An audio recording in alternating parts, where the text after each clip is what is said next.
This week we start our unit on ideologies, and my disclaimer, as I've said for all of these lectures, pretty much 2 weeks of a unit is barely any time to get really deep into any one of these topics. So our first unit on sporting geographies, we talked about stadiums, we also talked about the climate, we covered a lot of ground. And you can expect the same for the next 2 weeks in our unit on ideology. So this week we're going to focus on nationalism and ideology as a foundation, and then next week we're going to talk about politics more explicitly. And this is intentional. In order to understand the relationship between politics and sport, which can be a controversial topic because many people argue that sports are apolitical, in order to understand what's happening in sports politically with protest and activism, we have to understand ideology and how ideology shapes our culture and how it shapes sport culture and how sports communicate ideology. But first, I want to let you know that I've added some new markers to GoReact to kind of speak to Gen Z. But I've noticed that a lot of you are using the interesting marker, and I love that. Like, I love to see that. I'm not saying that you can't use that one, but I wanted to try to add a little bit of variety in your reactions so that, because interesting is one of those ambiguous words that you could be interested in it because it makes you feel weird, like it's kind of an icky thing, or you could be interesting because you're fascinated by it. It could be interesting for whatever. And also that was really, I think, a catch-all for lots of different reactions. So I've just added some more. Don't feel like you have to use them if you don't want to. And if you feel like this is pandering to you, just let me know and I'll get rid of them. But I thought it would make it more fun. Also, if you use the Y marker, if you wouldn't mind adding a little comment to it, replying to it to clarify what your question is. GoReact is cool and it's pretty good at the exact timing, but not always. And in something like a lecture, that Y marker can pop up like in between thoughts, and I'm not sure which one you're asking a question about. So please do use those markers like Y or need an example or confused, and just reply to it and add something that says, explain X. And that will count toward, your points for engagement in the lecture. So with my opening disclaimer said, today, or whatever day you're watching this tonight, this lecture will cover the following main topics. So, overview of sport and ideology, and this is a big, big piece. So we'll take a break after that. We'll talk about defining nation, national culture, and then thinking about nationalism in sport. I am having a live lecture on Monday, February 22nd. So if you're watching this after that, then it already happened and you can go watch the video. If you happen to be watching this Monday morning, then it didn't happen yet. But essentially, I will be streaming the First Pitch documentary, 30 for 30, about George Bush after 9/11, thinking about nationalism in baseball in particular. But that's a whole separate thing just because I want to give that due time. Your goal for this lecture, though, is I want you to think about how your learning team can connect your topic to this week. So when it's your team's turn to lead the week, you can connect your topic to any of the topics. Like, you are not limited. So you can think about that culture graphic with all of the circles, and you can connect your topic to any one of those. So I just want you to continue thinking about that as you listen to these lectures, because yes, you're being graded on your participation in the lectures, but also this is about learning and how can you connect the ideas from this lecture to your topic or etc. So connect your topic to this topic, to previous topics, to future topics, whatever. It's all connected. So I just want you to keep that in mind. How can this knowledge help our learning team for our topic? If you haven't watched the 9-minute video resource on ideology, do that first. So I'm going to be covering ideology as it specifically relates to sports and sport culture, but that is a 9-minute video that's a really good primer on ideology, and it's important for you to watch that just so you have this working vocabulary. And you may be thinking that ideology is a really unfamiliar term. It's a big word. It's got a logi at the end of it, which always makes something like sound super academic. And so you might be unfamiliar with the term ideology, but you're actually not unfamiliar with it. So that's what this whole lecture is about. Essentially reminding you what you already know, but might not have been thinking about.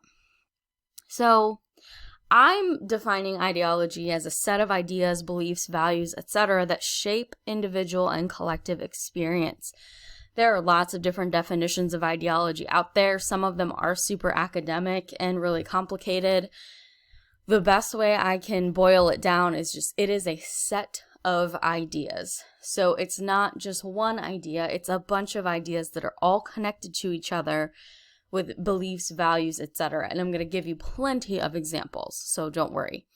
But ideology is behind, underneath, and around everything we do and how we live. So you may think of political ideology, left wing, right wing, liberal, conservative, and yes, that's ideology. We're familiar with everyday political ideologies, and these are often one of the biggest sources of conflict in society. And I mean, that is, everybody should be hitting the button, already knew this, right? But because this is a familiar one, we associate ideology just with political ideology, and that's not all it is. Of course, it's all wrapped up together, but it's not just a political belief, right? It's not just pro-choice or pro-life. It's a lot of other things that are wrapped up together. You may also be thinking of religious ideology, and yes, this is also ideology. It's another obvious set of ideas to identify within a culture. And even if you connect political and religious ideology, you can see connections. If you are a Republican, have conservative beliefs, you might also be pretty religious. Probably Christian, but, not 100%. There are no stereotypes or, sweeping generalizations. But those are things that commonly intersect, right? The Christian values, the conservatism tend to be Republican. So this is just an example of how we think of politics and we think of religion, but we need to be thinking about all these ideologies together. One ideology that is kind of obvious to sport, but we might not overtly think about in the larger culture is the success ideology. So external rewards versus internal rewards. And if you remember back from that graphic about achievement sport versus welfare sport versus fitness and sensuality, right? That weird one. That it was describing different motivations, different ideologies. The achievement ideology says that winning is the most important thing. Obviously, you might come from a coaching style or the way you were raised by your parents, believing that winning isn't everything. But both of those beliefs, winning is everything or winning isn't everything, fall within this idea of success and what it means. So if you're a college athlete, you are undoubtedly familiar with rules about amateurism and how they limit athletes' ability to profit from their likeness or success. And the reason amateurism exists is because of this tension between external and internal rewards. So an amateur athlete plays for the love of the game and nothing else. However, we live in a society, especially in America, that privileges achievement and success, and also related to that, money and profit. So all of that is wrapped up in the rules about amateurism and what you can and cannot do as a college athlete. And the NCAA has some wild rules about extra benefits, and your coach can't give you a ride home from practice because that's considered an extra benefit, and that's outside of amateurism. There's a lot with it, but I want to start with success ideology because it's a very obvious ideology in sport, and it is a reflection, at least in America, of a more achievement-oriented culture, more capitalistic culture, where we're doing things, we're working in order to get something in return.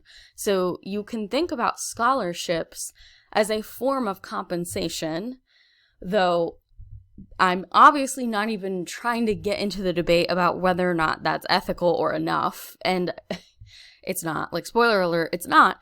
But it's still a form of compensation. And that is in this capitalistic transactional model of I'm doing something and getting something in return. This is all success ideology. Ideology can also be more insidious. So insidious meaning gradual, subtle, but with harmful effects. So this is within sport, outside of sport, and all wrapped together. So ideas about gender, sexual orientation, race, ethnicity, ability, socioeconomic status, etc.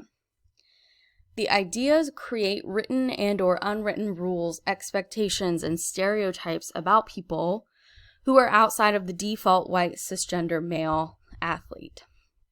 So this is also a reflection of cultural and national ideology. And I do want to say to the international students in the class that I have examples that are not American examples, but I'm starting with what the majority of students might be familiar with coming from the American culture. And I do have examples from international sports and countries as well. But in America, we've got certain ideas about gender, sexual orientation, etc. And the default is the white, cisgender, heterosexual male. And if you read any history of sports, you know that women have always been discouraged from playing sports for lots of different asinine reasons, right? We got to protect their reproductive organs, or they're too weak, too frail. Those are ideas that are part of gender ideology. And those ideas can be very, very subtle as well as very overt and obvious. Something that is more subtle is something like the insult, you play ball like a girl or you throw like a girl.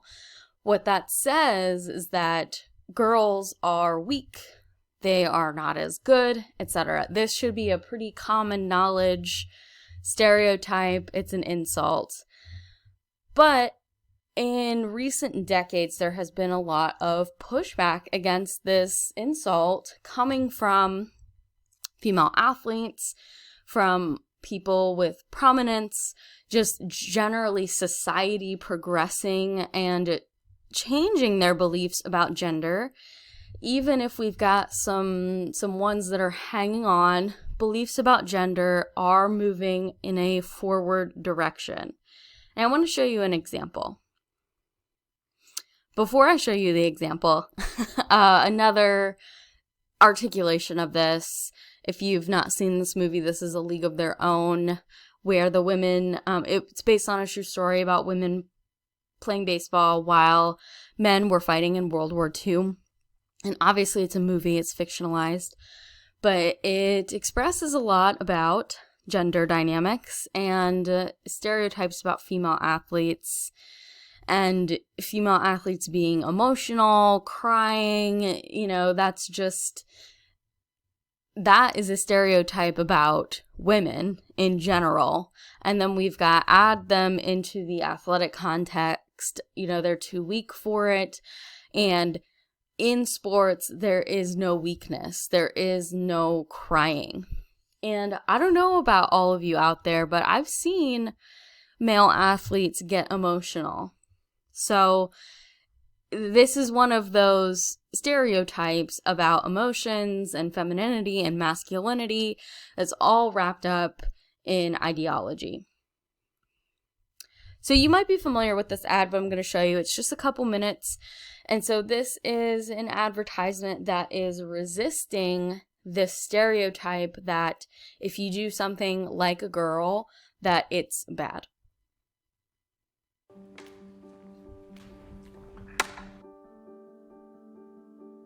Hi, Erin. Hi. Okay, so I'm going to just give you some actions to do. And just do the first thing that comes to mind. Show me what it looks like to run like a girl. My hair.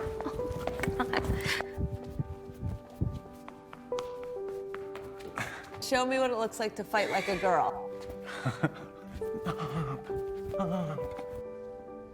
Now throw like a girl. Aww. My name is Dakota, and I'm 10 years old. Show me what it looks like to run like a girl. Throw like a girl. Fight like a girl. What does it mean to you when I say run like a girl? It means run fast as you can. So do you think you just insulted your sister? No. I mean, yeah, insulted girls, but not my sister. Is like a girl a good thing? Actually, don't know if it's a bad thing or a good thing. It sounds like a bad thing. It sounds like you're trying to humiliate someone. So when they're in that vulnerable time between 10 and 12, how do you think it affects them when somebody uses like a girl as an insult? I think it definitely drops their self-confidence and really puts them down, because during that time, they're already trying to figure themselves out. And when somebody says you hit like a girl, it's like, well, what does that mean? Because they think they're a strong person. It's kind of like telling them that they're weak and they're not as good as them. And what advice do you have to young girls who are told they run like a girl, kick like a girl, hit like a girl, swing like a girl? Keep doing it, because it's working. If somebody else says that running like a girl or kicking like a girl or shooting like a girl is something that you shouldn't be doing, that's their problem. Because if you're still scoring and you're still getting to the ball on time and you're still being first, you're doing it right. Doesn't matter what they say. I mean, yes, I kick like a girl and I swim like a girl and I walk like a girl and I wake up in the morning like a girl because I am a girl. And that is not something that I should be ashamed of. So I'm gonna do it anyway. That's what they should do. If I asked you to run like a girl now, would you do it differently? I would run like myself. Would you like a chance to redo it? Yeah.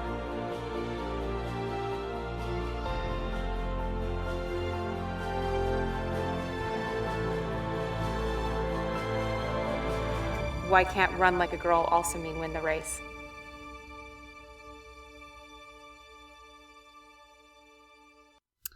So obviously the key point here is that when we are young and we hear things like you throw like a girl or you hit like a girl, that sets up this set of beliefs about gender. And we're taught that. Whether our parents say something like that, or just people in the schoolyard or teachers or whatever.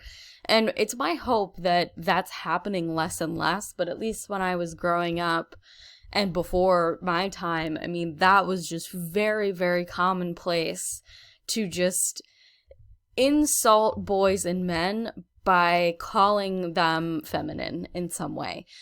And that also hurts boys and men. Like that, it hurts everybody.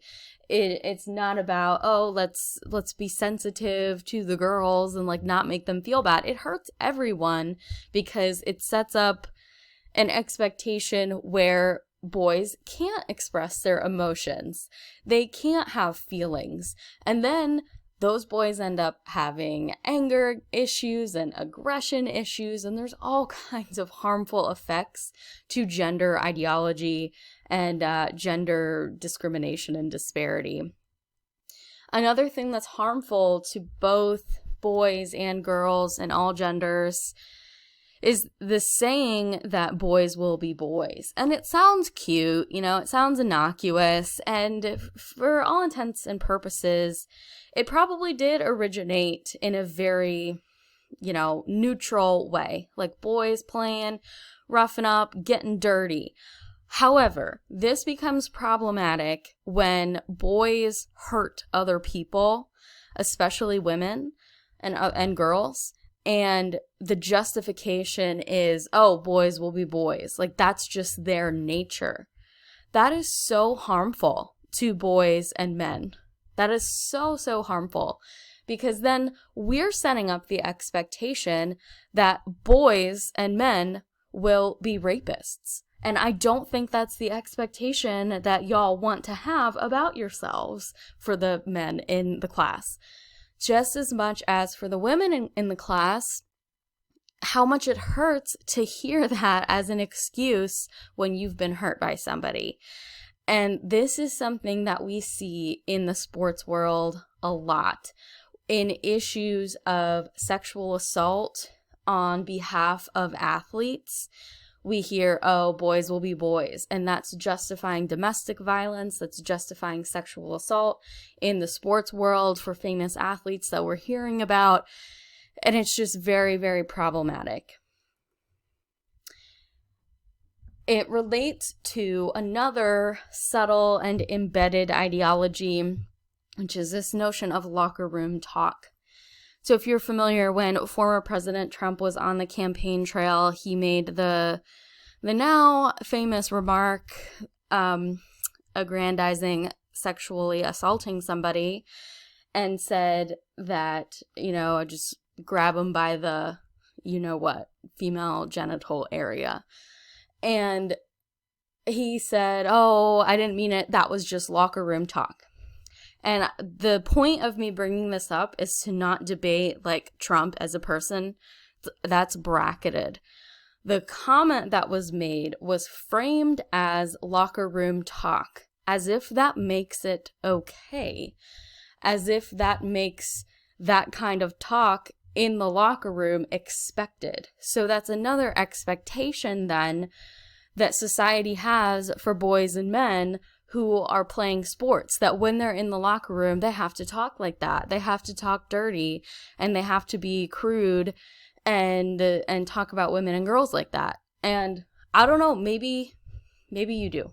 Maybe that's something that happens. But it's my job to point out that is ideology. That is ideology at work, coming through your behaviors, coming through your actions, the things that you're saying. And you may not be on a national stage like a presidential candidate, but your words have consequences. And I'm really not trying to like berate anybody in the class. I know I'm saying the word you a lot, but it's a general you. Like people, athletes who engage in this behavior, there are consequences to that. And whether it's boys will be boys or locker room talk, that is all solidifying and reinforcing these gender expectations that boys and men are aggressive and masculine. I mean, masculine in like a toxic way, not just regular masculinity, which is fine, but aggressive and hurting other people and just crude. And women are these dainty, fragile little creatures who can't do anything on their own. Okay, that was my soapbox about gender. This is a good book if you are looking for books to read, called Unsportsmanlike Conduct, College Football and the Politics of Rape. So it gets at the culture of like locker room talk and boys will be boys justification. I mean, if you're familiar with the Brock Turner case, the Stanford swimmer who raped a girl and got 3 months sentence. You know, that is all part of this culture of sport. And it's kind of gross.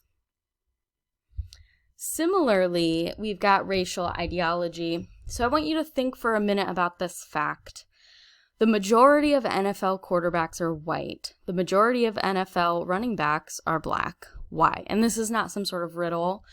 And I'm saying majority, I'm not saying all. Of course there are black quarterbacks.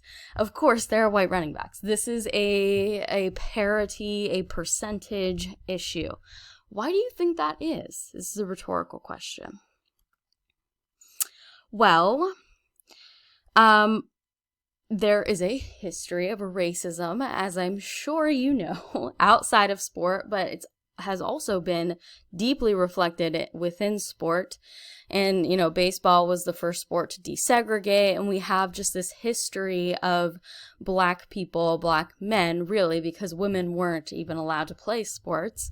But we have these black men who were discriminated against because they were considered to be intellectually uninvolved, yet physically evolved, but overall inferior to white athletes. So rather than putting black athletes in the position of quarterback, where they are making decisions and using all of their cognitive reasoning and intellectual skills, we're putting them in the positions that are just brute athletic skill.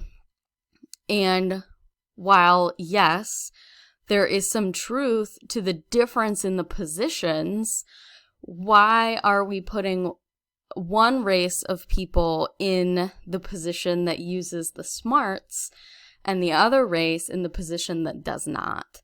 So this is a racial ideology, a history of racial beliefs that black people are intellectually inferior, physically superior, and that's where we get a lot of the horribly offensive comparisons to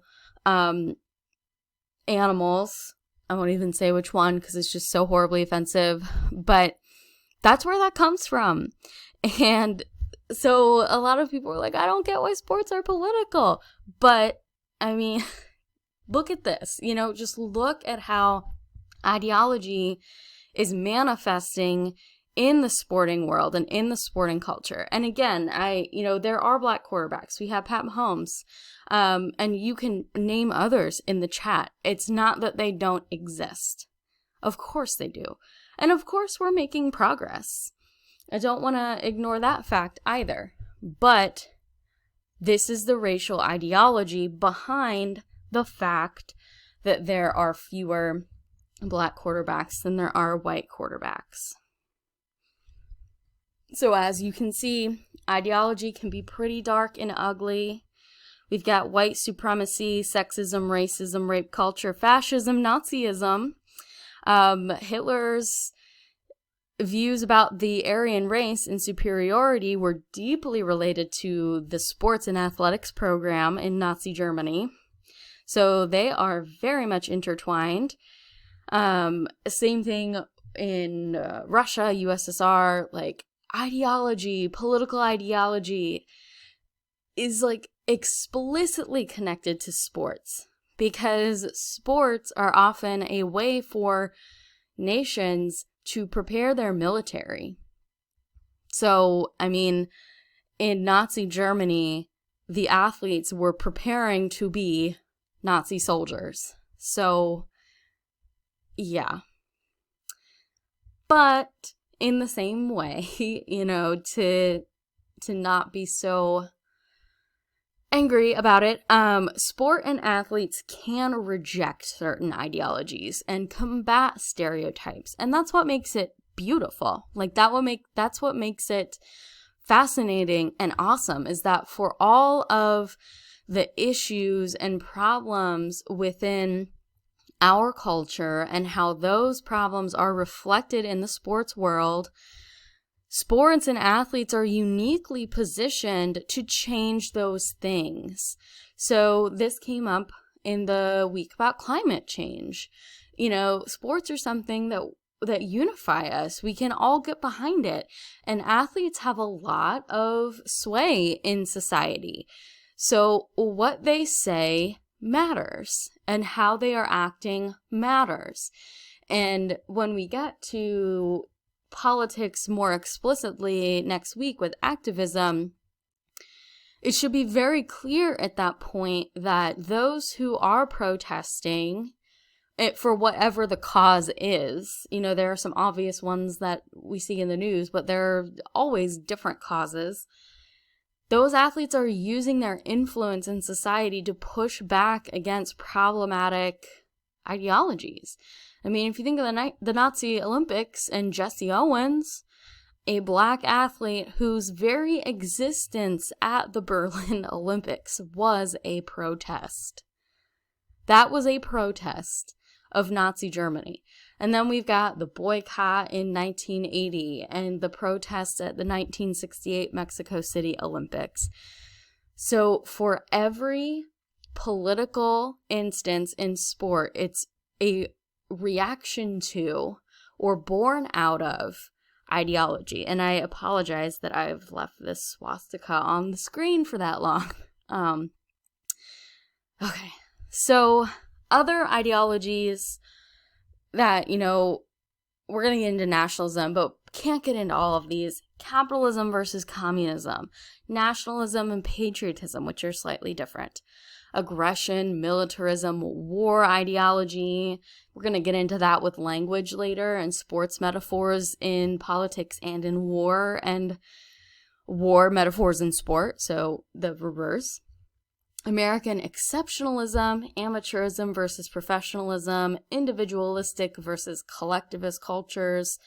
We've got ideologies of character and sportsmanship or ethics, and that kind of goes along with the success ideology to a certain extent. We have heteronormativity, which is the idea that, you know, the norm is to be heterosexual, cisgender, man and a woman. That is heteronormativity. And that's rooted in religious beliefs. It's rooted in political beliefs. So again, you can see how all of these different ideas are wrapped up together. So to emphasize again what ideology means, it's a set of beliefs, a set of values, a set of customs, all of that. That's culture, right? This whole point of this course is culture, but ideas are what shape those different things. So because we in the US live in a capitalistic success culture, our sports look a certain way. Our work looks a certain way, and how we're competing to get promotions at work or competing to get higher grades than other people. But not every culture is capitalistic, and not every culture is individualistic either. So before we take a break, I want to just emphasize that play, games, and sports have a vital role in the socialization process and function to enculturate the participants into the dominant ideology of the society. So my examples earlier with Hitler in Nazi Germany, socializing Aryan, white, blue-eyed men and women into Nazism, essentially, because those were the people that had the superior bodies and the superior minds. And they were literally using sports to socialize them into Nazi beliefs. And I want you to sit with that during your break. I want you to sit with the fact that sports can be used to socialize people into very radical beliefs and ideologies. Before we take a break, I know I already said that. In what ways do you see athletes subverting dominant ideology? So I have a hint here on the screen, the picture. It's Michael Sam. But in what ways do you see athletes subverting dominant ideologies, whether it's heteronormativity, whether it's gender, whether it's success ideology? How do you see athletes subverting them? Great. So the Michael Sam, the first outwardly gay football player, also a black man, and black men, there are lots of stereotypes, not speaking for them, obviously, but from what I know and read, there are a lot of expectations of black men to be, very aggressively heterosexual. And Michael Sam is not. Also, there's an expectation that athletes are heterosexual and manly and whatnot. Serena Williams, I also put her on the screen earlier, and the way she was subverting gender ideology was that she was not wearing a skirt. All right, now it's time for a break. This has been a long first half. Welcome back. So I want to just finish up. This part will be shorter, I promise, because I want to spend my live lecture talking about nationalism. But I do want to end on some general notes here, especially if you don't watch that live lecture. And I encourage you to, but I can't make you. So there is a difference between a nation and a country. A country, or a state, not necessarily a state within a country, but some countries just call themselves states. Those are governmental political entities. So a country is something with physical boundaries. We have a border around the United States. There's a border around England, right? That's a country. But a nation is an imagined community. It's people in the same geographic region, but not necessarily, borders don't necessarily matter, but it's the same geographic region, and they have the shared values, traditions, etc. That shared meaning. That's what a nation is. It's an imagined community. So if you remember all the way back in week 1 where I introduced the idea of social imagination in sports, we imagine our nations the same way. So how we are viewing America, how we are viewing Australia, how we are viewing Serbia. We are sharing those different traditions, values, etc. to build a nation. And we use this language also in sports where we'll say Steeler Nation. And yes, is a lot of Steeler Nation in and around Pittsburgh / Pennsylvania? Yeah. But I know a lot of people in Florida who, identify with Steeler Nation. So it's this idea that we are creating it. We are creating the nation. In terms of nationalism, and nationalism is that intense pride. So it's not patriotism. Patriotism is USA, USA, USA. But nationalism is USA is going to obliterate your country. It's just way more intense and way more ethnocentric. We are the best nation in the world. And some of that might sound a little bit like patriotism, but nationalism when you see it because it's very extreme, and it can be violent. But we see nationalism in sports all of the time. For example, an Olympic victory implies the defeat of other nations, which instigates national pride and symbolizes national prowess. So if you think about 1980, the Miracle on Ice, we've got this idea that capitalism won. So it was a sports team, it was a sports team from USA and a sports team from the USSR. And because America won, capitalism won. That's a pretty large claim to make. And I'm not saying it's unfounded. That was very symbolic. It meant a lot in the Cold War. And I have a supplemental reading about sports in the Cold War. But the key is that is what nationalism is. We defeated communism. We defeated evil. And that's what we see with a lot of 9/11 rhetoric and a lot of George Bush taking credit for the Iraqi national soccer team. That's nationalism.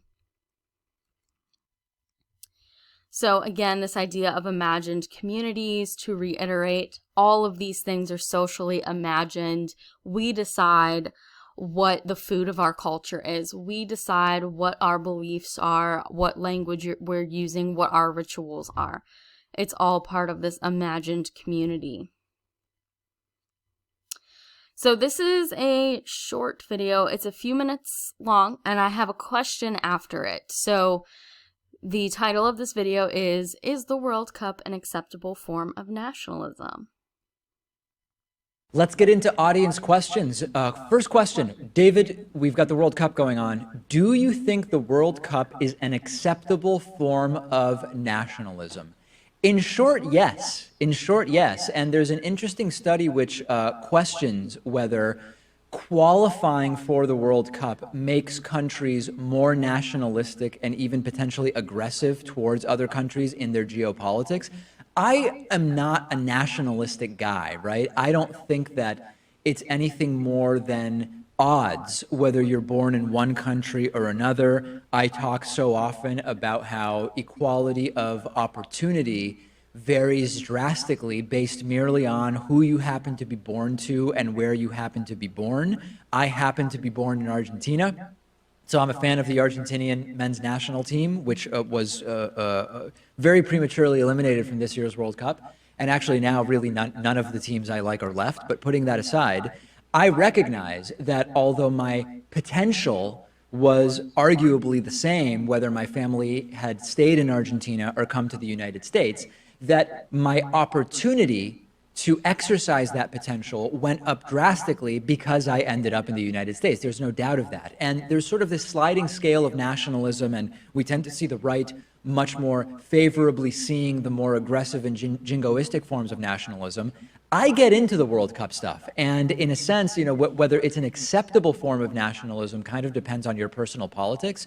For me, it's more fun, and the idea of an allegiance that is not implicative of going to war or whatever else. But the truth is that there actually are a lot of politics wrapped up in the World Cup. I think it's acceptable, though. I mean, we're not talking about racial superiority. We're not talking about who has the better military.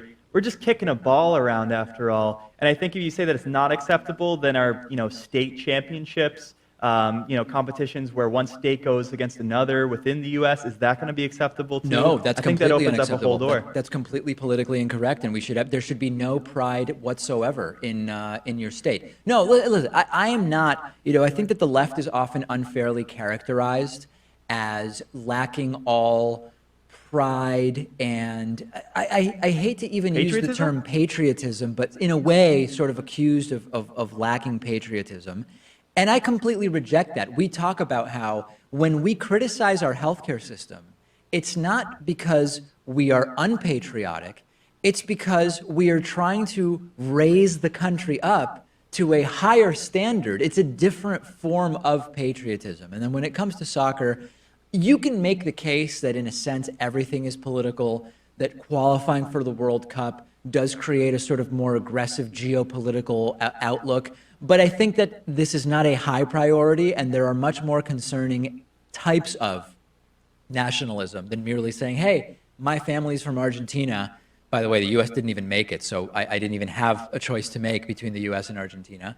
I'm going to root for Argentina. I think it's effectively harmless. And if somebody disagrees, I want to hear from you. All right, so based on that, I just want to hear from you. Do you agree or disagree with that take, and why? You can also answer this. Was there something that he said that got you thinking differently? Anything like that. But essentially the question was, is nationalism acceptable in the Olympics or the World Cup? Remembering that nationalism is extreme. That's why we have a word for it. It's not just patriotism. So just what's your take on that? I'm looking forward to seeing what you have in the comments and the discussion that you have going on. Again, I do encourage you to watch the video recording of the lecture on nationalism and baseball and post 9/11. Some dimensions of national culture, and I'm sorry, y'all, this one was a longer lecture, but I only have a few more slides. I'm not going to go through each one of these. These were from one of the readings that you had this week.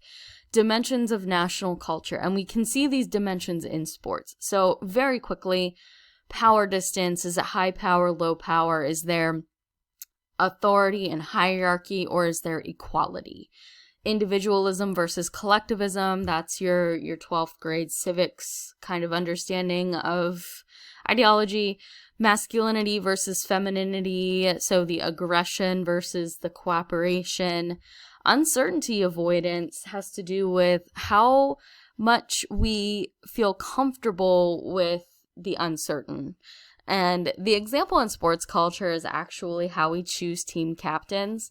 So it's like, do we go with a safe choice? That's uncertainty avoidance. But taking a risk and like, let's see what this kid has, that's a low uncertainty avoidance. They're like, let's just see what happens. Long versus short-term orientation, and indulgence versus restraint. So take a look at those in the reading and think about how they play out in sports culture. So globalization is this growing interdependence among nations, and it calls national identity into question. So one of the issues is American influence and cultural imperialism. So globalization can be good because we're cooperating, we're working together, and it's not so divided in terms of us versus them, but at the same time, then every country becomes just like every other country, and it's very monolithic. And because America and Americans believe their culture to be the best one, then we have the issue of, well, are we trying to turn every other country, every other nation into another America? And I'm sure you can think of examples of this from political issues and war where that is a big problem. So that's what globalization means and its relationship to nationalism. All right, so in summary, ideology shapes sports and sports socialize us into ideology. In any society, there are competing ideologies. So there is a dominant ideology. So like in America, we've got capitalism. It's mostly a Christian country, but that doesn't mean that's the only thing people believe in. Like, there are definitely people in America who identify themselves as socialist. So there are competing ideologies. There is a dominant one, though. People resist it. It's in flux. And you know what that means? Communication. So ideologies exist because we decided that that's how we're going to live. And in the same vein, ideologies will change if we decide to change them. So your homework for this week, you have a little bit more this week, but last week was a little lighter. So you have a collaborative reading notes, another annotation on the Mexico City Olympics and the design of the logo. Like, it seems really strange, but it's a very fascinating piece about Mexican culture and what was going on in 1968 in the Olympics, which will connect directly to next week when we will be talking about 1968. So that's your collaborative reading notes. There are lots of pictures, so I hope you enjoy that. You have a small group discussion on the Iroquois Nationals case. So the Iroquois Nationals lacrosse, interesting case study in what we consider to be a nation and why the Iroquois Nationals are not allowed to compete internationally. So that's an interesting case. And then you'll have an individual reflection. Again, I do apologize that this one was a little longer, but I hope you did take a few different breaks, and thanks for hanging with me.